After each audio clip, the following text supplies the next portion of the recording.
Takže tady, já vás vítám u dalšího prezentačního videa od Wheels. Takže tady máme první autíčko černý. Je to... Počkejte. Je to Corvetta.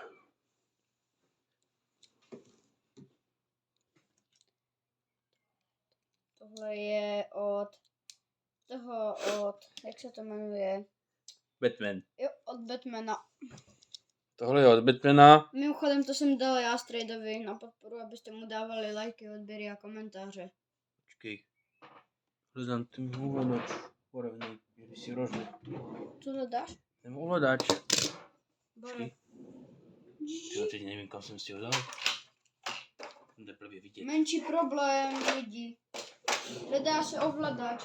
Ne. Hledá se Nemo, to mě připomnělo. Pohádku jednou hledá se Nemo. Jo, tady je. Tak mám ukazovat za tebe. Teďka bych tady dal tady tu. Je to Hot Wheels, Ne, jo? počkej. Camaro. Tohle je Camaro a tohle je cože? Proč to bliká? Nevím. Corvetta, dobrý, to je už ukazoval. Tady máme vrakované auto.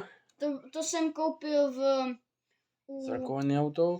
To jsem koupil ve Zlaté bráně, v tom, nevím co to je, tam nahoře to nejde otevírat, no, tak tam nahoře a tam tohle je tohle poslední auto, červený. to je Camaro. Teda Camaro.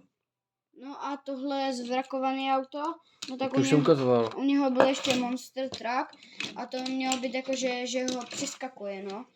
A mohli bychom teďka ukázat do tvýho videa celou sbírku tvých Hot Wheels autíček, ne? Už jsem ukazoval, je to první. No jo, ale jakože celou. Až kolik jich to máš? bude celý, tak uvidíš, protože to bude postupně vydávat video. Dobře, tak. Takže lidičky, je to všechno, tady vidíte ty auta, co jsem ukazoval v kameře, teda v kameře, to bylo špatně zaostřený, omlouvám se. A takže dejte like, odběr či komentář a zatím zdarec.